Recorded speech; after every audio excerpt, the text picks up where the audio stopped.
새날을 여는 새벽 말씀 나눔입니다. 오늘은 2024년 11월 19일 화요일이고 말씀을 전하는 저는 강민 목사입니다. 오늘 함께 나눌 말씀은 마태복음 7장 7절로부터 14절까지 말씀입니다. 구하라 그리하면 너에게 주실 것이요 찾으라 그리하면 찾아낼 것이요 문을 두드리라 그리하면 너에게 열릴 것이니 구하는 이마다 받을 것이요 찾는 이는 찾아낼 것이요 두드리는 이에게는 열릴 것이니라. 너희 중에 누가 아들이 떡을 달라고 하는데 돌을 주며 생선을 달라 하는데 뱀을 줄 사람이 있겠느냐. 너희가 악한 자라도 좋은 것으로 자식에게 줄 알거든 하물며 하늘에 계신 너희 아버지께서 구하는 자에게 좋은 것으로 주시지 않겠느냐. 그러므로 무엇이든지 남에게 대접을 받고자 하는 대로 너희도 남을 대접하라. 이것이 율법이요 선지자니라. 좁은 문으로 들어가라. 멸망으로 인도하는 문은 크고 그 길이 넓어 그리로 들어가는 자가 많고 생명으로 인도하는 문은 좁고 길이 협착하여 찾는 자가 적음이라. 마태복음 7장 7절로부터 14절까지 말씀이었습니다. 오늘 읽은 7절부터 12절에 나오는 말씀은 누가복음에도 동일한 말씀이 등장합니다.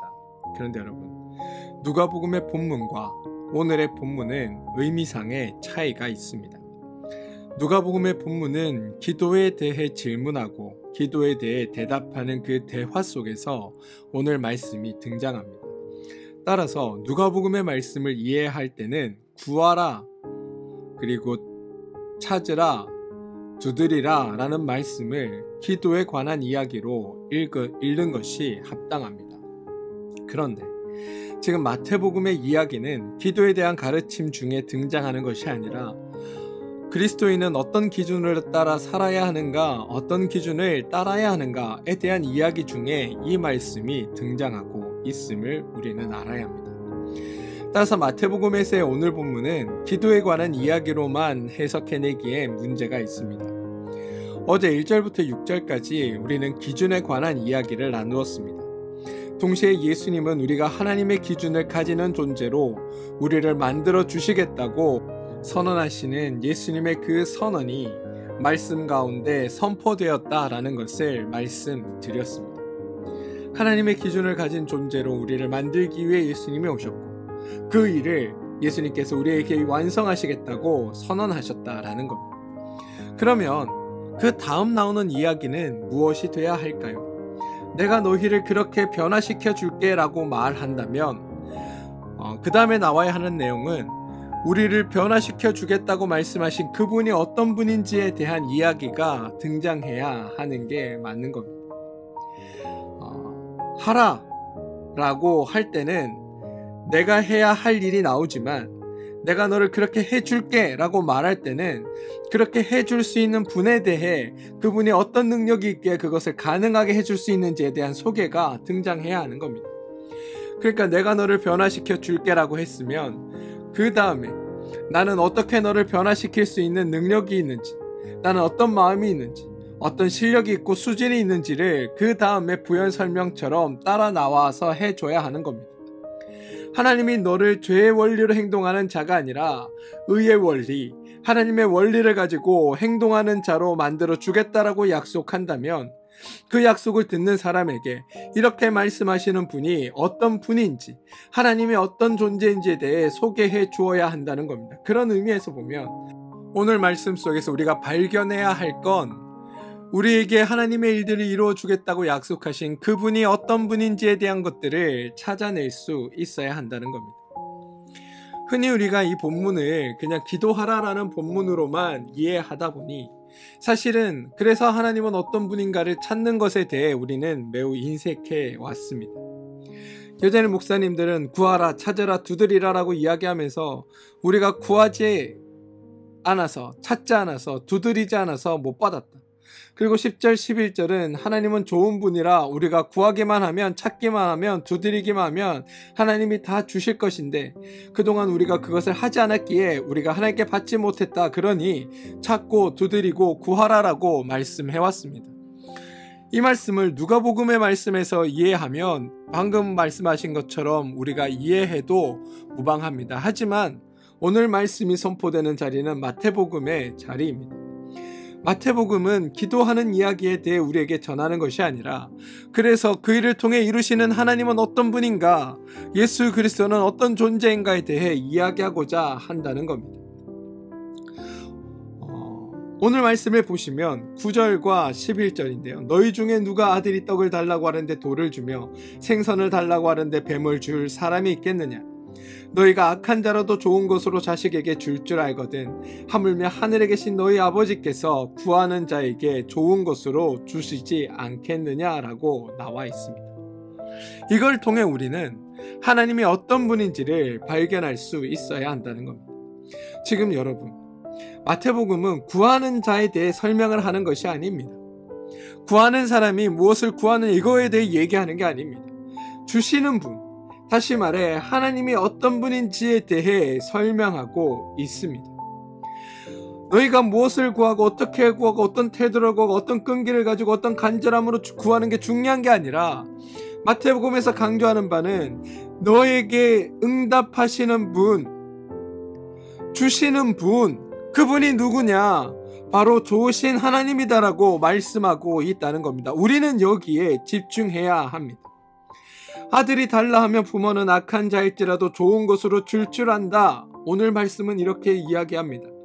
자녀가 달라고 하면 악한 자라도 좋은 것으로 준다는 말입니다. 아무리 나쁜 자일지라도 자기 자식이 달라면 좋은 것으로 준다라고 말합니다. 죄인임에도 불구하고 부모는 자녀를 위해 그렇게 할 줄 안다는 겁니다. 죄인도 그렇게 하는데, 그렇다면 하나님은 어떻게 하시겠는가라는 게 오늘 우리가 관심 가져야 할 핵심입니다. 보십시오. 하나님은 너희가 구하거나 찾거나 두드리기 이전에 그 앞서 나가 너희가 알지도 원하지도 바라지도 못하고 있을 때, 너희에게 필요한 게 무엇인지 너희조차도 모르고 있을 때에 하나님께서는 너희에게 필요한 것을 아시고 너희에게 그런 것들을 베풀어 주심으로 말미암아 하나님의 마음과 하나님의 뜻과 하나님의 생각을 가진 하나님의 성도로 만들어 주신다라는 게 오늘 본문이 하고 싶어하는 핵심이라는 겁니다. 너희 가운데 찾아와 너희를 하나님의 생각과 뜻으로 만들어 주는 존재, 너희로 하여금 하나님의 일을 행하고 하나님의 마음으로 살고 하나님의 뜻을 구하며 하나님의 방식으로 살아갈 수 있도록 너희를 변화시키고 바꾸는 그 존재가 바로 우리의 하나님이신데, 그 하나님은 너희가 구해서 오는 존재가 아니라 너희가 하나님을 모르고 하나님께서 주시는 것이 너희가 모르고 있을 때 우리에게 찾아오셔서 이미 우리에게 좋은 것으로, 복된 것으로, 참된 것으로, 아름다운 것으로 우리에게 필요한 것들을 채우시고 우리를 하나님의 자녀 삼아주셔서 우리가 온전히 하나님의 뜻을 따를 수 있는 그런 복된 존재로 만들어 주신 분이 하나님이시다라는 이야기를 하고 있다는 겁니다. 다시 말해 하나님을 설명하는 게 오늘 본문의 핵심입니다. 마태복음 5장에 나왔던 그런 수준 높고 고상한 성도의 삶, 거룩하고 고귀한 그런 삶을 살도록 하나님께서 해주신다. 그리고 그분은 그런 능력과 그런 위엄과 그런 권능이 있으신 분이시다. 이걸 설명하고 있다는 겁니다. 따라서 내가 무엇을 두드리고 구하고 찾고의 문제가 아니라 그것을 우리 가운데 주시는 하나님, 너희의 이야기를 들어주시고 너희에게 응답하시고 너희를 위해 일해주시는 그분이 너희의 하나님이다라고 설명하고 있다는 겁니다. 그리고 그 하나님은 악한 자도 자식에게 좋은 것 주는데, 하늘에 계신 하나님은 얼마나 좋으신 분이신데 너희에게 그냥 허튼 것으로 주겠느냐라는 이야기를 주님이 하고 계시다는 겁니다. 그러고 나서 12절로 넘어가는 겁니다. 무엇이든지 남에게 대접을 받고자 하는 대로 너희도 남을 대접하라. 이것이 율법이요 선지자니라. 여기서 중요한 건 여러분, 그러므로라는 말입니다. 11절에 너희에게 그렇게 주시겠다고 약속만 한 것이 아니라 실제로 그렇게 해 주신다라는 겁니다. 하나님은 이미 자식에게 좋은 것을 주셨다. 그래서 예수가 이 땅에 왔다. 그래서 너희는 이미 그렇게 되었다. 하나님의 자녀, 성도, 하나님의 복받는 자, 그들이 바로 너희들이다. 그러므로 너희는 그렇게 되어 있는 자가 되었기 때문에, 그렇게 하나님의 뜻대로 행할 수 있는 자들이 되었기 때문에 당연스럽게 하나님께서 하신 말씀들을 너희의 삶에서 그냥 지켜내고 행할 수 있는 그런 존재가 된 것이다. 이게 성경의 가르침입니다. 여러분, 우리가 이 구절 하나만 제대로 깨달아도 우리 그리스도교에 대한 오해가 절반은 줄어듭니다. 보시면 무엇이든지 남에게 대접받고자 하는 대로 너희도 남을 대접하라. 이것이 율법의 선지자니라 라고 얘기하고 있는데요. 지금 이게 누구의 가르침이냐 하면 하나님의 가르침입니다. 하나님께서 이렇게 가르치신다라는 것은 하나님도 그렇게 행동하신다라는 겁니다. 대접을 받고자 하는 대로 남을 대접하라. 이 말을 하나님께서 하셨단 말은 이걸 누가 하시느냐? 누가 먼저 하느냐? 하나님이 먼저 그렇게 하신다라는 말입니다. 이 한 구절만 이해해도 우리가 말씀에 대한 접근이 확 달라집니다. 보십시오. 오늘날 우리들이 이렇게 얘기합니다. 하나님께 은혜 받기 위해 은혜 받을 만한 짓을 하자. 복 받고 하나님 쓰임 받기 위해 우리가 준비하고 하나님을 감동시키고 하나님의 보좌를 흔들고 하나님을 기쁘시게 하자. 그럼 하나님이 보시고 복을 주신다. 그런데 여러분, 성경은 그렇게 말씀하지 않습니다. 우리 보고 하라기 전에 하나님이 먼저 하신다라고 말씀합니다. 네가 먼저 대접받고자 하는 대로 먼저 대접하라. 그걸 누가 하시느냐? 바로 먼저 하나님이 너희 가운데 하신다라는 겁니다. 하나님이 먼저 하십니다. 우리는 개나 돼지같이 거룩한 것의 가치를 모르는 자들, 진주의 소중함을 모르는 자들이었습니다. 그런 우리에게 하나님이 귀한 것들, 거룩한 것들을 주시고 우리를 구원하시고 우리를 변화시켜 주셨습니다. 그래서 우리는 하나님이 우리에게 해준 것이 있기에 그 하나님을 기억하고 그 하나님께 감사할 수 있게 되는 겁니다. 12절의 말씀은 하나님이 먼저 우리에게 그렇게 행하신다라는 겁니다. 그리고 그렇게 이미 행하셨다라는 겁니다. 그래서 여러분, 제가 여러분에게 끊임없이 말씀드린 것 중에 하나가 우리가 하나님 앞에 행하는 그 모든 행위는 하나님의 행하심에 대한 감사와 기쁨과 즐거움에 대한 표현으로 드리는 것들이라는 말씀을 드린 겁니다. 우리의 봉헌도, 우리의 예배도, 우리의 찬양도, 우리가 하나님께 행하는 모든 것들은 다 하나님께서 우리에게 베푸신 것들에 대한 감사와 기쁨과 그 하나님께서 우리에게 주신 감동에 대한 반응으로 주님 앞에 드려지는 것이다 라고 드리는 게 제가 여러분들에게 드리는 말씀이라는 겁니다. 하나만 더 살펴보겠습니다. 지금까지 하나님이 우리를 죄의 원리로 비판해 버리는 것이 아니라 하나님의 원리로 우리를 비판하셔서 말 그대로 비판이 아니라 우리를 치유하시고 회복시키시고 고치시고 변화시켰습니다. 우리가 할 수 없으니까 하나님이 가치와 의미도 모르는 우리에게 오셔서 하나님께서 우리 가운데 그 일들을 행하셨고, 그런 하나님, 그 좋으신 하나님, 우리를 사랑하시는 그 하나님, 우리를 위해 주시는 하나님, 그분이 우리의 하나님이시고, 그래서 우리는 마땅히 그분의 이루심과 베푸심 속에 기뻐하며 감사하며 살아야 한다고 1절부터 12절까지 설명을 해왔습니다. 그랬는데 갑자기 13절 가세요, 여러분. 하나님이 이것들을 쉽게 천국에 보면 안 되겠지. 그러니까 문을 넓게 하면 안 되고 좁게 해놔야 되겠지. 그렇게 천국 문을 좁게 만드시는 하나님이시다라고 해석한다면 우리가 말씀을 잘못 이해하는 겁니다.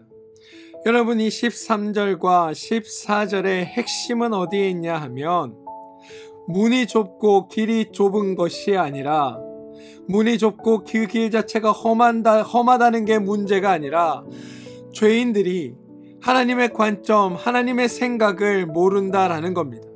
핵심은 뭐냐? 찾는 자가 적다. 이것이 핵심입니다. 찾는 자가 적은 겁니다. 그 길이 좁고 그 길이 험한 것이 문제가 아니라 하나님의 생각을 모르기에 사람들이 그 길을 안 간다라는 겁니다. 거기를 찾지 않는다는 게 문제인 겁니다. 엄청 값이 맛있고 값이 싼 식당에 있는데 사람들이 몰라 그곳을 안 찾아가는 겁니다. 가기 어렵다가 아니라 찾는 이가 없다, 가는 이가 없다. 이게 문제라는 겁니다. 죄인들은 아무리 그게 좋아도 좋은 줄 모르고, 하나님의 원리가 그렇게 쉬워도 쉬운 줄 모르고, 하나님께서 생각하는 그 방향으로 가야 한다고 아무도 생각하지 않는다는 겁니다. 그래서 그것을 좁다라고 표현하고 있는 겁니다. 사랑하는 성도 여러분, 천국의 문은 활짝 열려 있습니다.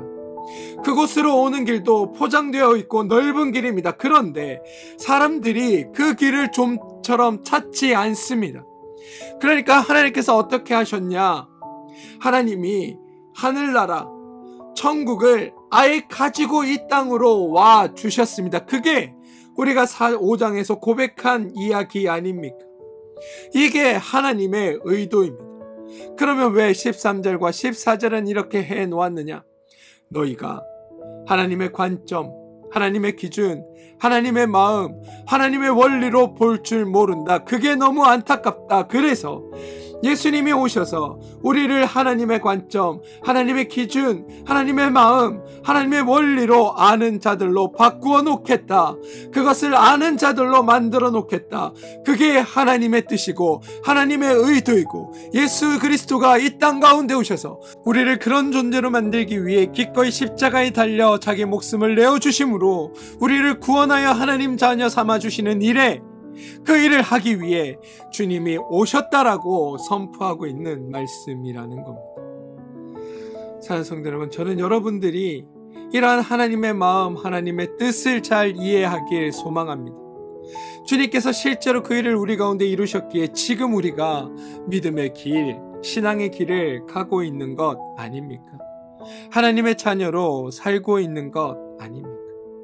사랑하는 성도 여러분, 혹시 여러분이 믿는 교회에서의 신앙생활이, 믿음의 생활이 힘들고 곤고하십니까?